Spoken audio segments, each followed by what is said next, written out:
सरल स्वभाव के और अनुभवी राजनीतिक नेता जिन्होंने अपने कार्य से वर्षों वर्षों तक पंजाब की सेवा करी और मैं मानता हूं इनका योगदान शायद पंजाब के भी बाहर इसलिए जाता है कि जो जीएसटी काउंसिल का कारोबार था और जीएसटी काउंसिल में जब शुरू से ही माननीय अरुण जेटली जी, मुझे भी सौभाग्य मिला इनके साथ काम करने का 2 जीएसटी मीटिंग्स में, और लगातार हम सभी का अनुभव ये रहा कि एक सोबरिंग इन्फ्लुएंस जो बहुत बैलेंस्ड, स्टडीड और देशहित को सर्वोप्रिय रखते हुए निर्णय लेने में अग्रसर रहते थे, ऐसे एक बड़े नेता पंजाब के आज भारतीय जनता पार्टी में प्रवेश कर रहे हैं। आपका मनप्रीत सिंह बादल जी तहे दिल से स्वागत है और मेरा विश्वास है कि आपके आने से भारतीय जनता पार्टी मजबूत होगी, पंजाब में भी, देश में भी। हमारा जो एक अटूट रिश्ता है सिख समुदाय के साथ, और माननीय प्रधानमंत्री नरेंद्र मोदी जी ने जिस प्रकार से लगातार गत 8 साढ़े 8 वर्षों में अलग अलग तरीके से सिख समाज के साथ सिखों की बात, सिखों की चिंताओं के ऊपर गंभीरता से निर्णय लेना। हाल में ही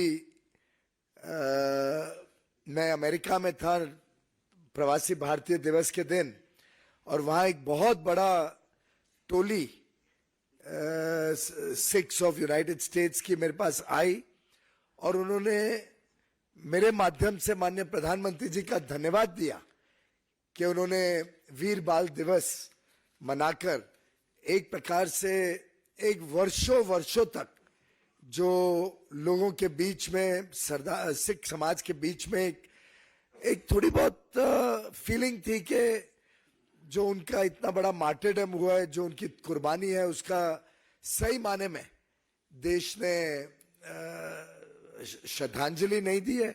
उस काम को भी मोदी जी ने पूरा किया। करतारपुर साहिब कॉरिडोर हो, अन्य अन्य प्रकार से जो मोदी जी का आउटरीच रहा है और जिस प्रकार से आत्मीयता का संबंध रहा है सिख समाज से, उसमें आपके आने से माननीय मनप्रीत सिंह बादल जी, मैं समझता हूं और नजदीकी आएगी सब पंजाब में और देश भर और दुनिया भर के सिखों के बीच में, हमारे बीच में।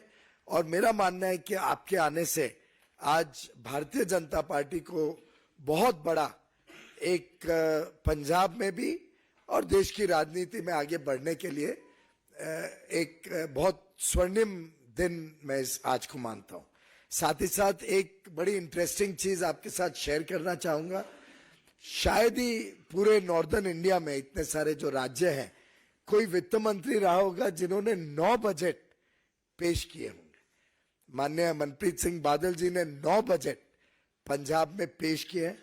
इनका ऑलवेज बड़ा सोबरिंग इन्फ्लुएंस रहता था, देश हित को सर्वोप्रिय रखते हैं, देश हित के पंजाब के हित के लिए चिंता करते हैं।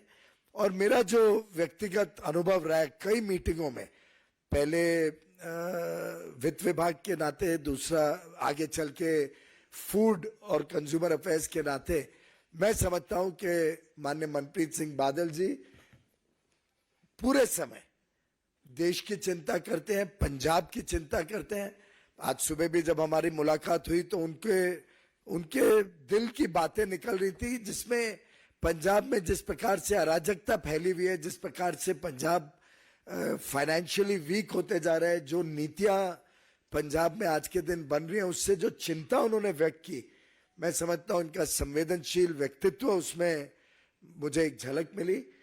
मेरा विश्वास है कि भारतीय जनता पार्टी और मनप्रीत सिंह बादल जी के आज हमारे साथ जुड़ने से पंजाब की जनता की भी सेवा में बीजेपी एक बहुत ही अहम भूमिका निभाएगी आगे आने वाले दिनों में। मनप्रीत सिंह जी, आप कुछ शेयर करें हमारे साथ। तो धन्यवाद। और मंच की और पीयूष जी आपकी मर्जी से और आपकी इजाज़त से सबसे पहले तो जितनी दिल्ली की प्रेस को आई है, मैं आप सबका यहाँ पहुँचने पे thank you for coming to cover this event.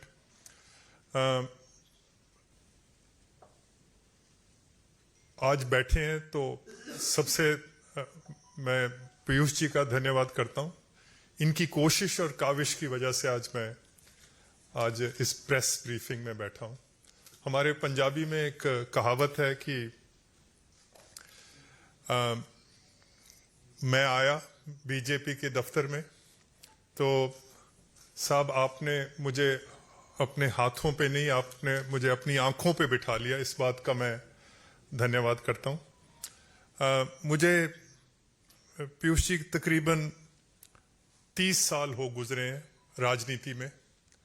राजनीति में बहुत कम ऐसे मौके मिले हैं जब राजनीति में किसी शेर से मुलाकात हुई हो।